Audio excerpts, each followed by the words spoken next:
Amis téléspectateurs de Sénégal 7 TV, bonsoir et bienvenue dans cette édition spéciale consacrée à la sixième édition du Forum international de Dakar sur la paix et la sécurité en Afrique. Ce forum qui est placé sous le thème les défis actuels du multilatéralisme. Vous le savez bien, durant 2 jours, Dakar est la capitale de la pensée stratégique durant 2 jours, bien sûr. Alors, pour parler de tout ça, nous recevons dans ce studio Mohamedou Lamine Baralo. Il est expert en médias et communication politique, directeur de Tulus Africa et initiateur de Sahel Terre de Paix. Monsieur Lo, bonjour, bonsoir. Bonsoir, très cher. Alors, oui, vous vous approchez un peu du micro, s'il vous plaît. Merci.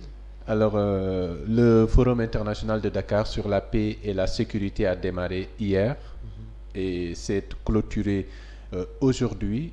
Un forum qui se tient dans un contexte où le Sahel, ou l'Afrique de manière générale, est frappée par des attaques terroristes. Oui, c'est le cas de le dire. Le Forum pour la paix qui s'est ouvert hier se fait dans un contexte d'insécurité dans tout le Sahel, principalement dans 2 pays qui nous sont très chers et très proches, que sont le Mali et le Burkina Faso. Donc ce forum qui a pour objectif de réfléchir sur les questions de sécurité, de faire de la prospective, ne pouvait venir à meilleure heure que celle-ci.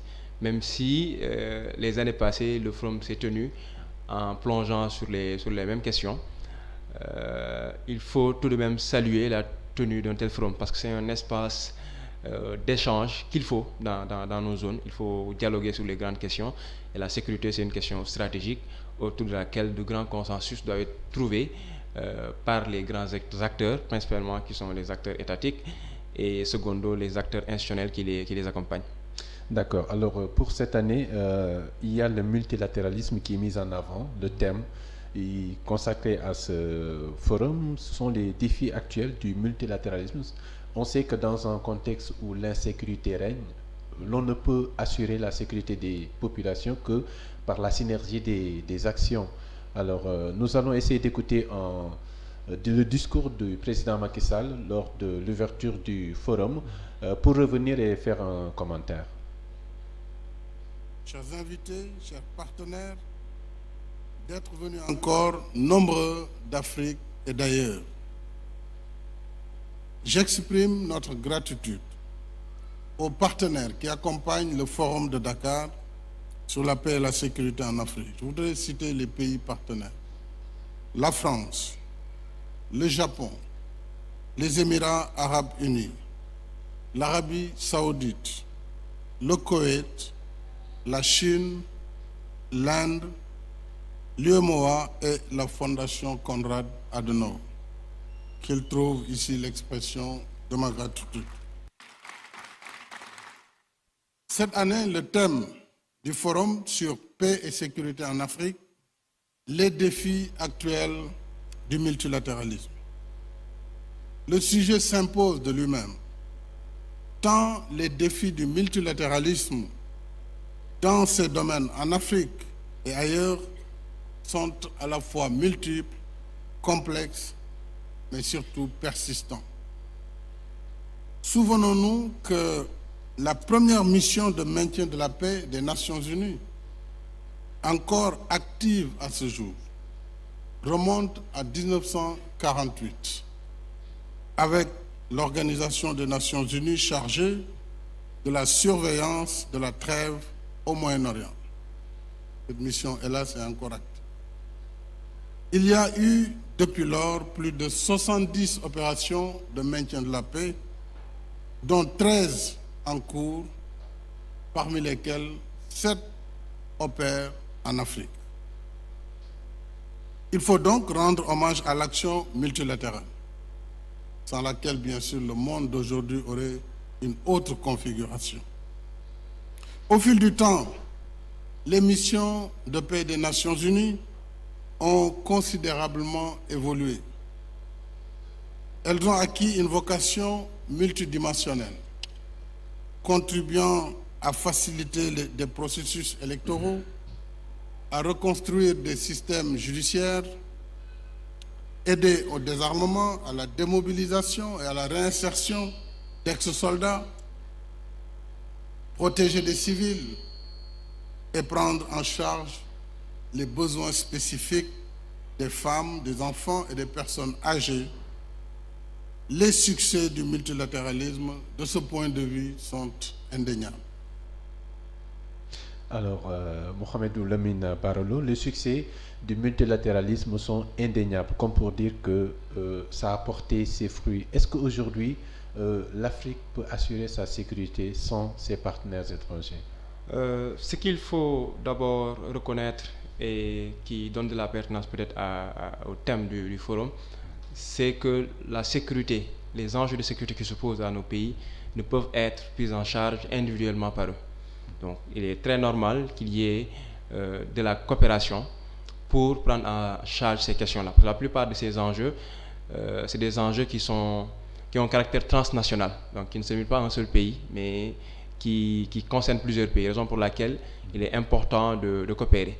Deuxièmement, au niveau des moyens aussi, que ce soit des moyens militaires ou stratégiques, nos pays individuellement pris ne peuvent pas prendre en charge ces questions-là. Donc une autre raison de parler de multilatéralisme. Maintenant, est-ce que le multilatéralisme sur la question de sécurité a toujours été un succès? La question se pose. Je pense qu'il sera difficile de répondre fermement. Ça fait appel à beaucoup de subjectivité. Il est clair que les Nations Unies sont d'une grande utilité, en tout cas dans beaucoup de cas, permettent de maintenir la paix et d'amener les différents belligérants sur des tables de négociation, ce qui est quand même assez important. Ensuite, les Nations Unies œuvrent beaucoup dans les programmes de DDR, donc de démobilisation, de désarmement et de réinsertion des personnes qui sont impliquées dans les conflits, ce qui fait que leur action est quand même assez considérable. Maintenant, pour faire beaucoup plus actuel peut-être, dans ce qui nous concerne dans le Sahel, l'action est en cours, mais n'empêche, on s'interroge sur les résultats déjà effectifs de cet engagement multilatéral que nous avons pour la sécurité au Sahel, que ce soit les Nations Unies, que ce soit les autres cadres que nous avons. On voit que malgré leur engagement, les problèmes demeurent entiers. Il suffit juste d'interroger l'actualité dans ces différents pays qui sont mis en cause pour voir que le problème est plus que jamais présent. Alors, le problème présent, il s'agit effectivement de l'insécurité, des attaques terroristes, notamment au Burkina Faso, au Niger, au Mali, vous voyez, donc dans le Sahel de manière générale.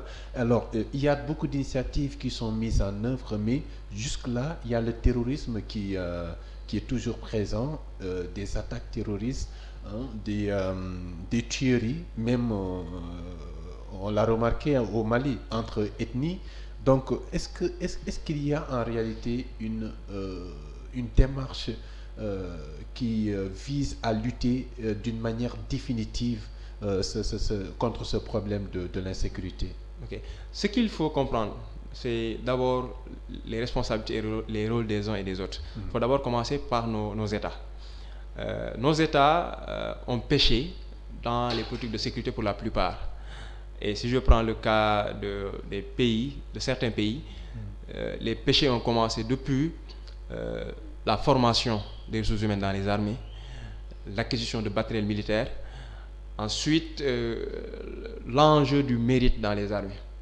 Donc c'est un problème qui s'est posé dans beaucoup d'armées de la région ouest africaine, où généralement on a ouvert l'armée à des gens qui n'étaient pas par passion, mais qui étaient juste parce qu'il fallait trouver un emploi. Donc c'est un problème assez récurrent dans beaucoup d'armées de la sous-région. Donc ça, c'est un péché. Deuxièmement, les partenaires internationaux.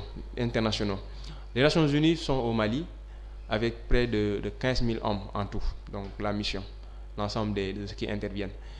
Mais la mission des Nations Unies au Mali, c'est une mission de maintien de la paix. Donc ce n'est pas une force combattante qui est sur place et qui a pour mission objectif d'aller débusquer les terroristes. Donc, bien sûr, c'est une mission qui se défend, naturellement, lorsqu'elle est attaquée. Mais sa mission n'est pas d'engager le combat. On a la force Barkhane, donc une force française de près de 4500 hommes, qui par contre se fixe pour objectif de combattre le terrorisme. Donc c'est une mission qui, tant bien que mal, se déploie, s'engage sur le terrain. Même si on s'interroge sur son efficacité. Aujourd'hui, la France, c'est une puissance militaire dans le monde. Il faut le reconnaître.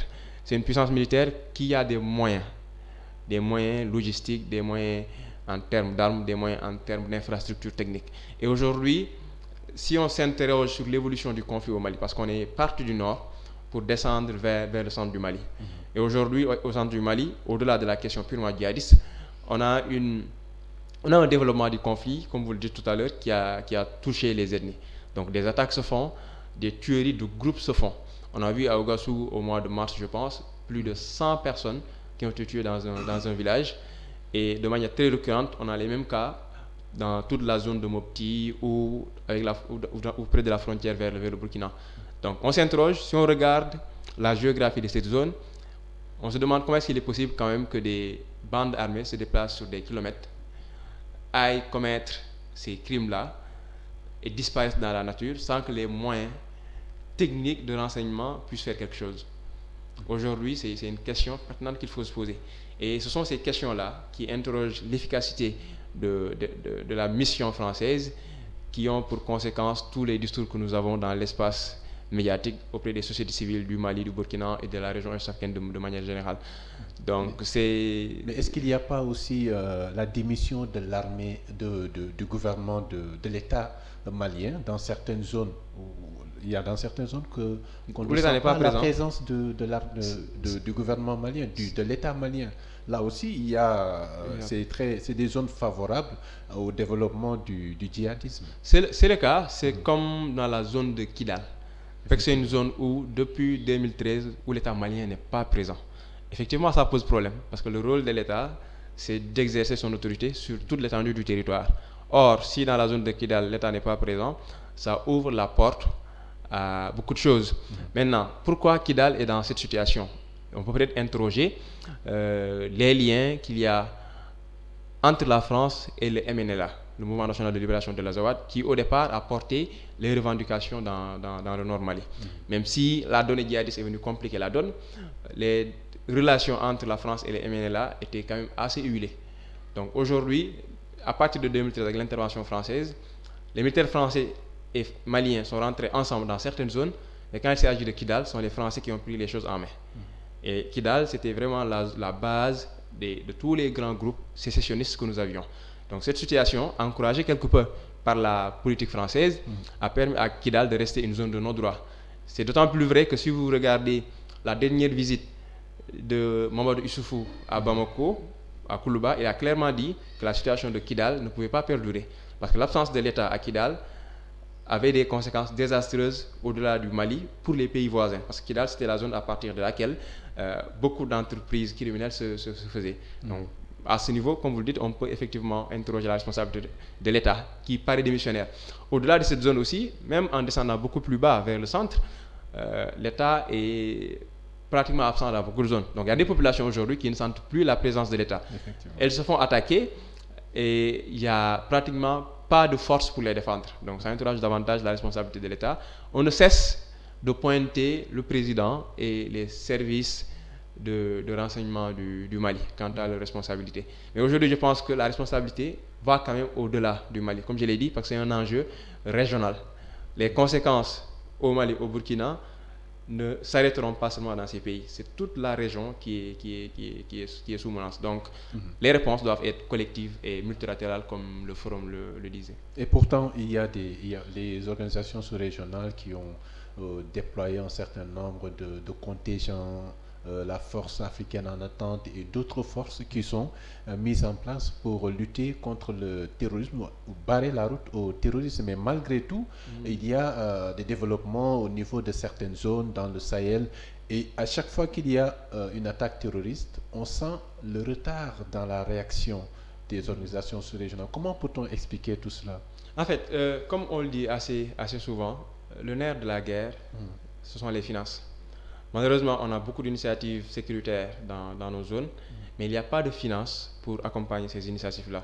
Ce qui fait qu'on est tout le temps obligé d'aller recourir à certains partenaires. Si on se rappelle bien, au début de la crise au Nord Mali, la CEDEAO s'était engagée à prendre la question en charge. Mais qu'est-ce qui s'était posé comme problème? C'est le financement de la force. Les initiatives sont là, les états-majors se rencontrent, discutent arrête des initiatives, mais l'argent n'est pas là pour financer l'engagement. Or, il faut reconnaître la guerre coûte cher. Et nos États sont souvent appelés à faire des arbitrages pour lesquels, pour des raisons plus ou moins objectives, en tout cas la priorité, ce n'est pas la guerre. Maintenant, après, la conséquence, comme je l'ai dit, c'est qu'on va recourir aux partenaires, que sont les Nations Unies, que sont la France principalement. Or, les Nations Unies, aujourd'hui, comme je l'ai dit, des milliers de militaires sont déployés, mais pour des missions de maintien de la paix. Des missions de maintien de la paix. Donc c'est Barkhane qui est une force combattante et le G5 Sahel. Pour le G5 Sahel aussi aujourd'hui, le financement pose toujours problème, même si la France est dedans.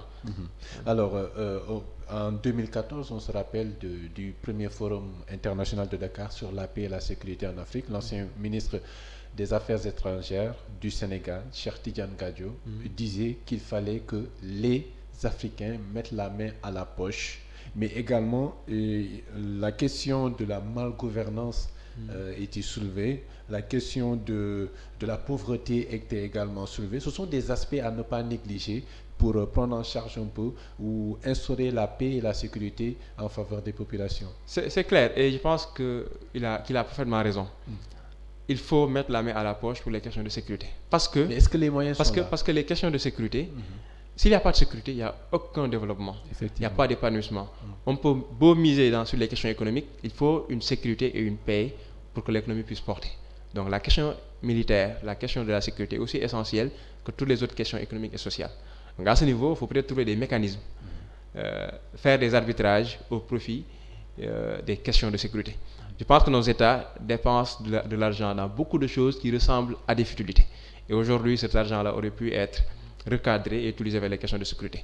Deuxième élément évoqué par M. Gadio, et à juste titre, je le pense, c'est que la question de la crise au Sahel, c'est vrai qu'elle se matérialise militairement aujourd'hui. Mais en amont, il y a des questions qui l'ont favorisée, qui sont plus sociales.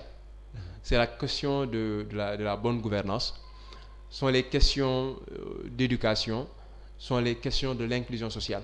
On peut être dans des États très pauvres et avoir des États qui ont un comportement plus ou moins irresponsable vis-à-vis de la population et penser que lorsqu'une menace telle que celle que nous vivons dans le Sahel se pose, que les populations ne seraient pas tentées de s'immiscer dans de telles poches. Je pense que c'est une erreur qui est faite. Et aujourd'hui, s'il faut lutter contre le terrorisme ou l'insécurité au Sahel, au-delà des questions militaires, il faut aussi reposer le débat sur la juste démocratie, sur l'inclusion sociale et la bonne gouvernance. Parce que si ces questions ne sont pas réglées, les germes seront toujours là pour des soulèvements ou bien pour s'associer à de telles initiatives qui sont criminelles. Alors, le ministre des Affaires étrangères actuel, Amadou Ba, on l'avait interrogé sur le fait que le forum de Dakar ne réunit plus de chefs d'État. Ça réunit des experts sur la question de la paix, la sécurité, etc. Mais est-ce que la présence des chefs d'État ne serait pas motivant pour qu'on sache en réalité que les États sont intéressés par cette question de paix et de sécurité? Parce que d'une manière très... par exemple, si on a un conflit dans une zone, on voit que les populations sont les plus exposées. Ouais. On voit également que ceux qui sont au sommet de l'État leur sécurité n'est pas menacée. Mais est-ce que la présence des chefs d'État ne motiverait pas la lutte contre l'insécurité? Mais c'est vrai et il faut se poser la question. Vous savez, le forum de Dakar, je disais tout à l'heure que c'est bien parce que c'est un espace de rencontre, c'est un espace où des orientations sont tirées. Et c'est le cas. Ce n'est pas un forum où on prend des décisions directement opérationnelles. Et les chefs d'État le savent. On vient, on discute de grands enjeux et des orientations se dessinent. C'est bien. Mais si vous remarquez, il y a à peine une semaine, Idriss Déby, IBK, Issoufou, ils étaient en France dans une rencontre avec Macron pour évoquer les questions de sécurité. Une semaine après, le forum de Dakar est convoqué. Ils savent très bien qu'en termes d'opérationnalité, le rendez-vous français est beaucoup plus décisif. Donc, or, à Dakar, il n'y aura que des discussions. C'est important. Mais en tant que chef d'État, ils savent quelles sont les conclusions qui seront tirées de ces orientations. Maintenant, ça aurait été bien qu'ils viennent. Parce qu'au-delà des rendez-vous français, je pense que la question de sécurité nous intéresse d'abord, nous Africains, nous Ouest-Africains. Donc, il est important que nous ayons nos cadres ou de manière très libre, nous puissions discuter de toutes ces questions-là.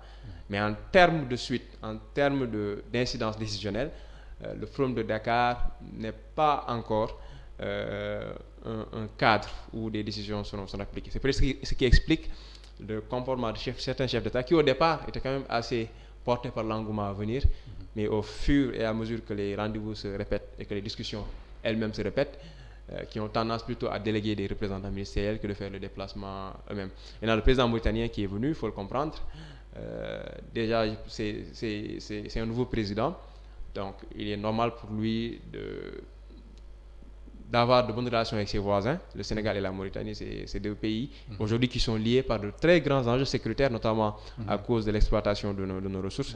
Donc c'est normal que dans cette démarche-là, qu'il soit là. Et c'est une bonne chose de l'avoir en tant que militaire aussi. Je pense que son avis peut être intéressant sur les questions qui sont discutées. Effectivement, nous allons d'ailleurs l'écouter parce qu'il a intervenu sur les questions de maintien de la paix de l'ONU, la nécessité de la réforme de l'ONU. Nous allons l'écouter et puis revenir en studio. L'ONU, de par ses capacités et sa position de neutralité vis-à-vis des tendances politiques locales et régionales, est le partenaire par excellence qui doit jouer un rôle catalyseur dans la coopération multilatérale.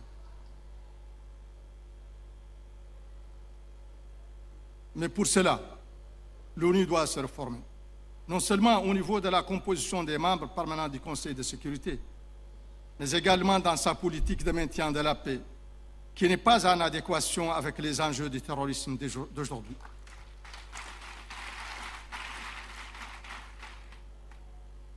Des forces régionales mobiles, plus légères et connaissant mieux le terrain, doivent être davantage privilégiées comme réponse, plutôt qu'une force lourde et statique avec un mandat souvent limité et coûteux. L'ONU doit ainsi donner un mandat plus robuste et un financement plus pérenne aux forces sous-régionales, telles que la force conjointe du G5 Sahel. Ces forces sous-régionales viennent compléter des efforts multilatéraux onusiens qui doivent être tournés vers le maintien de la paix, une fois qu'il existe, bien sûr, avec une stabilisation de long terme. Aujourd'hui, une nouvelle initiative que nous saluons, portée par le couple franco-allemand, est mise sur la table. Le partenariat pour la sécurité et la stabilité au Sahel. Cette initiative est la bienvenue, surtout si elle vient en complément à l'action des initiatives existantes, notamment le G5 Sahel.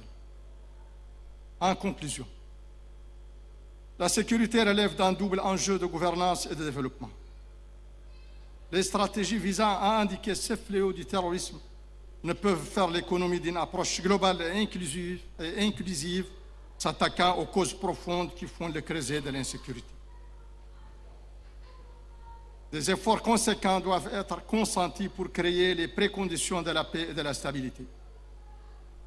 Ainsi, nous devons promouvoir la bonne gouvernance. Nous devons placer l'homme au centre de toute stratégie de développement.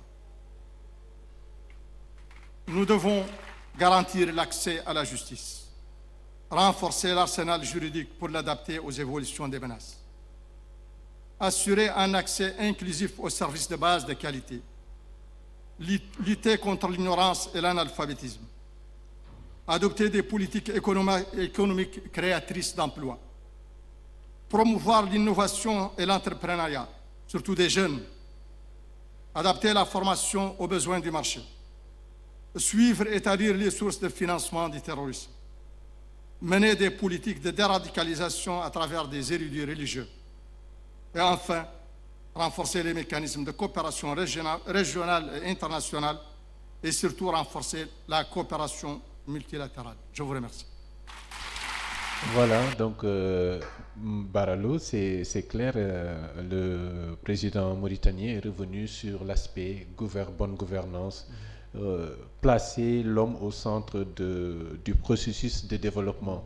Donc je pense que donc la voie est toute tracée et il faut en réalité une démarche inclusive dans la gestion de l'État. Okay. En fait, je pense que le président mauritanien pose les bonnes questions. Et comme vous le disiez tout à l'heure, il demande à réformer l'ONU. Il commence d'abord par dire réformer l'ONU, notamment le Conseil de sécurité. Donc ça, c'est des problématiques qui sont déjà posées, notamment par certains pays que sont le Brésil et l'Inde aujourd'hui. La plupart des institutions internationales que nous avons sont encore calquées sur le modèle des puissances d'il y a quelques décennies. Or, la situation géopolitique, il y a de nouvelles reconfigurations qui doivent être prises en compte. Le deuxième élément que le président mauritanien met en avant et qui me paraît très important, c'est quand il parle du mandat des forces onusiennes qui interviennent. Aujourd'hui, il dit qu'il faut revoir ces mandats-là. Parce que, comme je l'ai dit tout à l'heure, c'est des forces qui sont là, on dit qu'elles sont là, mais avec quel mandat? Des mandats de maintien de la paix. Et il précise en disant maintien de la paix si la paix existe déjà. On ne peut pas maintenir une paix qui n'existe pas. Non. On peut être dans une zone où il y a une insécurité totale, avec des criminels qui sèment la désolation, et vouloir maintenir une paix. Il faut d'abord traquer ces criminels, les mettre hors état de nuire, ensuite maintenir la paix. Donc à ce niveau, comme il le dit, il faut revoir les missions, les mandats des missions des Nations Unies. Deuxièmement, en tant que militaire, il revient sur des détails opérationnels quand il parle d'équipement léger. Donc en tant que militaire, il sait de quoi il parle. Parce que les terroristes, comme je dis, c'est une guerre asymétrique, c'est des gens qui sont très mobiles. Donc il faut aussi avoir cette mobilité pour pouvoir les traquer dans des zones aussi vastes que les zones du Sahel. Et il finit, comme on l'a dit tout à l'heure, par revenir sur des questions qui se posent en amont de la manifestation de l'insécurité. Donc c'est des questions de bonne gouvernance, c'est des questions de formation, c'est des questions d'éducation, c'est des questions liées au marché de l'emploi. Donc un ensemble de secteurs que les États doivent prendre en considération, tout en sachant que si ces questions ne sont pas traitées, on peut beau acheter du matériel militaire, mais les questions d'insécurité vont demeurer parce qu'il y aura toujours des poches qui vont alimenter ces questions-là. D'accord. Alors le choix fait sur le président mauritanien, le contexte il est clair. Le Sénégal partage avec la Mauritanie un certain nombre de ressources pétrolières. On a entendu également le vol de munitions au niveau de la base militaire de Ouakam. On a découvert des pistes allant vers la Mauritanie. Est-ce que ce choix porté sur le président mauritanien ne contribuerait pas à faciliter un peu les relations entre la Mauritanie et le Sénégal? Si l'on se rappelle que l'ex-président de la Mauritanie était un peu n'était pas trop en bon terme avec le Sénégal. Oui, en fait, je pense qu'aujourd'hui, que le Sénégal, autant que la Mauritanie, les deux pays ont intérêt à avoir de très bonnes relations. Pourquoi? Parce que, comme vous l'avez dit, nous partageons des ressources communes. Et pour en tirer réellement profit, il faut ce climat de paix-là. Donc, pour qu'on puisse, de manière très calme, très posée, utiliser ces ressources pour nos populations. Donc ça, c'est d'une importance capitale. Après, maintenant, on a le patron derrière, il faut reconnaître la France qui veille à ce qu'il y ait cette bonne entente-là. Parce que ces entreprises ils sont impliquées et ces deux pays, c'est des zones où c'est sa chasse gardée. Donc, c'est malheureusement. Donc, les deux pays ont intérêt à renforcer le dialogue et la paix. Revenant sur l'épisode des munitions saisies, je pense que le dossier, l'enquête est en cours. Oui. Donc, il serait peut-être hasard de s'aventurer à trop en parler. Mais je me suis posé beaucoup de questions quand même. Quand j'ai entendu 4500 munitions allant vers la Mauritanie. La première question, je me dis, aujourd'hui, s'il faut faire entrer des munitions en Mauritanie, entre les frontières sénégalaises et les frontières maliennes, je pense que les frontières maliennes et mauritaniennes, les deux, sont beaucoup plus poreuses que les frontières sénégalaises. Donc, en termes opérationnels, ce serait trop hasardeux, trop risqué de vouloir faire passer des munitions du Sénégal vers là-bas. Surtout qu'en termes d'armement, il y a une plus grande proximité entre les armements maliens et les armements mauritaniens, principalement en termes d'infanterie, c'est des fusils d'assaut clash qu'ils partagent ensemble. Or, au Sénégal, on est sur autre chose. Deuxièmement, 4500 munitions, c'est beaucoup, c'est pas beaucoup. 4500 munitions, si on les rapporte aux capacités des armes auxquelles elles sont censées servir, c'est pas beaucoup. Donc c'est une petite portion pour un circuit très risqué au Sénégal où il faut le reconnaître, malgré tous les problèmes que nous avons, on a des services de sécurité assez efficaces et des services de renseignement assez opérationnels. Donc j'espère que l'enquête pourra nous en dire plus, mais de ce que j'ai pu voir dans la presse, je je suis pas encore satisfait en termes d'information. Je pense qu'il y a d'autres choses qui seront peut-être révélées dans ces cas-là. Alors, toujours l'on se demande si en réalité la sécurité, notamment au niveau national, elle n'est pas très assurée, parce que si on va dans un territoire où la sécurité est censée être naturelle, dans une zone militaire, voilà, cela inquiète un peu quant à la sécurité des populations également. Oui, ça c'est clair, parce que l'information est tombée dans l'espace public, les médias l'ont traité. On a juste entendu que des munitions militaires appartenant à l'armée sénégalaise ont été dérobées et sont retrouvées dans une voiture allant en Mauritanie. Je pense que les services de sécurité auraient pu davantage communiquer dessus pour rassurer les populations.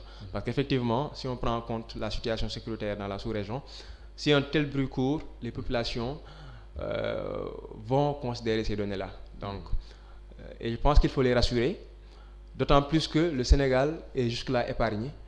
Et en partie, ou bien pour beaucoup, on doit cette situation à nos forces de sécurité qui sont efficaces. Et peut-être à une cohésion nationale, à une pratique religieuse orientée d'une certaine manière qui nous épargne de certains problèmes. Mais ces problèmes que nous entendons sur des questions de munitions qui auraient échappé à des camps militaires, si les forces de sécurité ne communiquent pas un minimum de communication, si ça ne se fait pas, ça peut semer la peur auprès des populations. D'accord. Alors, il ne nous reste pas beaucoup de temps. Tout à l'heure, dans le discours du président mauritanien, il a préconisé le discours des hommes religieux pour essayer un peu de sensibiliser les populations sur les dangers de l'extrémisme. Est-ce que l'avantage du Sénégal, où on a des tariqas, comme on le dit, que le Sénégal peut être épargné, est-ce qu'on peut camper sur ces positions-là de dire que le Sénégal ne peut pas être attaqué par les terroristes, d'autant plus que la menace est tout autour de nous? Okay. D'abord, je pense qu'il faut toujours rappeler que dans les mouvements terroristes que nous avons, la question religieuse est toujours brandie. Or, la réalité est que dans le fond, les motivations sont assez loin des questions religieuses. Au nord du Mali, les plus grands chefs qui sont cités dans ces questions, pour la plupart, ils sont connus dans le trafic de drogue et autres. Donc, il y a une économie criminelle qui est derrière et qu'on cadre, que l'on cache avec les questions religieuses qui font souvent appel à la passion. Donc, deuxièmement, le Sénégal, c'est vrai qu'on a une pratique religieuse qui nous arrange. Donc, on a un islam très tolérant et un islam de dialogue. Et on n'a pas de problème religieux au Sénégal, alhamdoulilah. Donc, aujourd'hui, c'est un atout qu'il ne faut pas négliger. Parce que les Sénégalais croient en la religion, croient surtout en l'islam confrérique. Et si les chefs de l'islam confrérique ont de l'ascendant sur leurs frères, c'est un véhicule qu'il faut utiliser pour prêcher la paix. Maintenant, il est clair qu'on ne va pas s'arrêter juste à dire que le Sénégal a des saints, qu'on a un islam confrérique pacifique et fermer les yeux. La menace ne vient pas ou bien ne pourrait pas venir que de Sénégalais. Donc, le problème qui se pose au Mali et au Burkina, ce ne sont pas que des Burkinabés ou des Maliens qui sont dans l'affaire. C'est des questions internationales, c'est du banditisme international. Vous avez des gens qui font le tour des conflits et se font payer pour travailler. Donc, au-delà des questions religieuses qu'il faut encadrer, les forces de sécurité y sont déjà, elles doivent renforcer les dispositifs et toutes les initiatives qui sont prises pour faire face à cette menace-là. D'accord. Alors, pour terminer, si l'on revient au forum de Dakar, durant 6 ans, des experts se réunissent, font des recommandations pour des applications, pour retrouver, ou en tout cas instaurer la paix, la sécurité en Afrique. Toujours, on se rend compte que le terrorisme est toujours présent. Qu'est-ce qu'aujourd'hui les États peuvent faire pour au moins avoir une avancée dans le processus de lutte contre le terrorisme? Okay. Moi, je pense que le Forum de Dakar, c'est une bonne initiative, comme je l'ai dit, parce que c'est un cadre d'échange important. Et la sécurité est essentielle. Mais je pense que la CEDEAO devrait prendre le relais, ou bien s'impliquer davantage dans le Forum de Dakar. Parce que c'est ce qui permettrait d'avoir des conséquences décisionnelles du Forum. On ne s'arrêterait pas seulement à faire des rencontres, à discuter, à dessiner des orientations. La CEDEAO, qui est une institution régionale, en s'impliquant davantage, pourrait ajouter un cadre décisionnel. Surtout que la CEDEAO, aujourd'hui, on ne la sent pas dans le problème qui se pose au Sahel, surtout au Mali et au Burkina. J'aime à le rappeler, le Mali et le Burkina sont des pays en voie d'effondrement, malheureusement. C'est des pays en voie d'effondrement. Et on ne mesure pas la situation. Donc la CEDEAO aujourd'hui, c'est vrai que la diplomatie, elle ne crie pas, comme on dit, mais la CEDEAO doit davantage se bouger, prendre la question en main. La question terroriste, l'orientation ethnique qu'on a voulu imprimer à ce qui se passe. Donc c'est deux choses qui sont très dangereuses, qui sont très contagieuses pour la sous-région. Et il n'y a pas plus grande institution que la CEDEAO prenant en charge ces questions-là. Donc je pense qu'il faut faire cette évolution-là, impliquer davantage la CEDEAO dans le forum de Dakar, ou bien que la CEDEAO prenne le relais pour que ce rendez-vous ne soit plus un rendez-vous simplement de discussion, mais un rendez-vous avec des conséquences décisionnelles dans les politiques sécuritaires en Afrique de l'Ouest. Mais il faut également une volonté politique, mais une entente entre les États africains. Vous l'avez dit tout à l'heure, que certains chefs d'État ont préféré être présents à Paris que d'être présents à Dakar.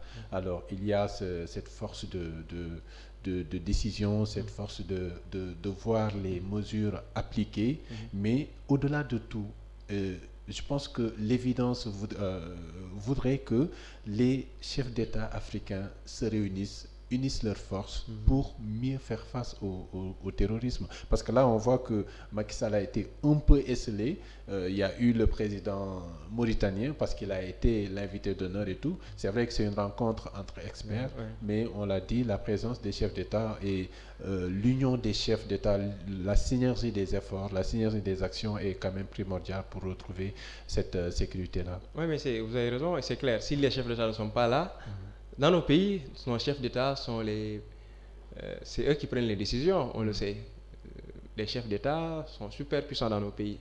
C'est d'eux que dépendent les décisions. Donc s'ils ne sont pas présents au forum, la conséquence c'est qu'on n'aura que des orientations, il n'y aura pas de décision. Donc raison pour laquelle il faut leur présence. Maintenant, comment faire pour qu'ils soient présents? Il faudrait que le forum ait ce cachet-là, c'est-à-dire que dans sa présentation, que dans ses conséquences, qu'on ne se limite pas seulement à des orientations. Si on donne au forum tous les atouts qu'il faut pour que ça soit une instance de décision, il est clair que les chefs d'État y seront. Donc pour cela, le Sénégal peut-être à lui seul ne le peut pas, parce qu'il n'a pas les moyens financiers d'assurer une instance décisionnelle. Donc la CEDEAO, dans un cadre régional, si elle s'implique davantage au plan le relais, et que par son investissement, ces agents-là soient en place, il est clair que les chefs d'État vont s'associer. Mais les chefs d'État ne vont pas faire le déplacement, comme je l'ai dit. Ils ont fait le déplacement en France parce qu'ils savent que de la France, on peut s'attendre à une incidence dans les opérations. Donc de manière très pratique, dans un modèle de retour sur investissement, ils y sont allés. Mais s'il faut juste venir à Dakar chaque année pour discuter, après faire un communiqué de presse, le communiqué de presse va coûter très cher à la fin. Ouais, voilà, c'est donc ça. Je pense qu'il faut à ce niveau peut-être réformer. Alors, votre dernier mot? Merci pour l'invitation. J'en profite pour attirer l'attention de nos compatriotes sur les questions au Sahel. On a l'impression que les populations ne comprennent pas ce qui se passe. Nos chefs d'État, nos institutions semblent inactives parce que, à mon avis, il n'y a pas de pression des populations. Or, la sécurité, elle nous concerne. Ce qui se passe, ce n'est pas à 1000 km, ce n'est pas à 2000 km, ce n'est pas à 3000 km, c'est à côté, à nos portes. Et on a intérêt à régler ces questions-là dans une grande solidarité pour éviter qu'elles persistent et qu'elles se développent dans nos zones. Donc, alors, vous êtes d'ailleurs initiateur de Sahel Terre de Paix. À quoi consiste ce concept-là? C'est effectivement l'objet de Sahel Terre de Paix. C'est de sensibiliser les populations sur ce qui se passe au Mali, sensibiliser les décideurs, les institutions, pour que la question sécuritaire soit vraiment prise en charge. Parce que si tout le monde s'occupe de son quotidien, pensant que le problème n'est pas là, il va nous tomber dessus et on n'y sera pas préparé. Raison pour laquelle il est important de porter ce discours dans tous les espaces de discussion pour qu'on puisse, dans une opinion publique forte, pousser les décideurs à s'occuper de la question davantage qu'ils ne le font aujourd'hui. Alors, merci d'être passé. Donc, nous recevions dans cette édition spéciale consacrée à la 6e édition du Forum international de Dakar sur la paix et la sécurité, Monsieur Mohamedou Lamine Bara Lo. Il est expert en médias et communication politique, directeur de Telius Africa, mais également initiateur de Sahel Terre de Paix. Merci, mesdames et messieurs, de nous avoir suivis. Nous vous promettons de vous donner des informations sur le Forum de Dakar. Il y a nos envoyés spéciaux qui sont sur place, les nouvelles orientations, les recommandations des experts. Vous aurez tout dans votre site préféré sénégal7.com. Nous vous remercions de votre attention et vous donnons rendez-vous la prochaine fois, Inch'Allah. Merci, à bientôt.